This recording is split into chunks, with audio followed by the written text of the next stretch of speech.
Hi everyone, good morning.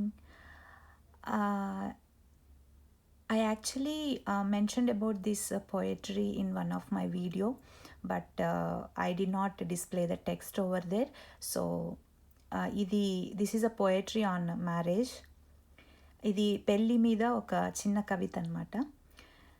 పెళ్ళి అనేది రెండు అక్షరాలు, రెండు మనసులు, రెండు జీవితాలు. ఆ రైలు పట్టాలు ఎలా అయితే సమాంతరంగా సగం సగంలా రైలు ప్రయాణాన్ని తీరాన్ని చేరుతాయో, వివాహం కూడా అలాగే సగం సగం అయినప్పుడే పెళ్లి జీవితం అనే ప్రయాణాన్ని తీరాన్ని దాటగలం. Thank you. I hope you like it. Thanks. Take care then, talk to you later. I hope అందరూ హ్యాపీగా ఉన్నారు అని అనుకుంటున్నాను. Thank you. Yeah, take care. Happy week. Happy week ahead. Thank you. Bye.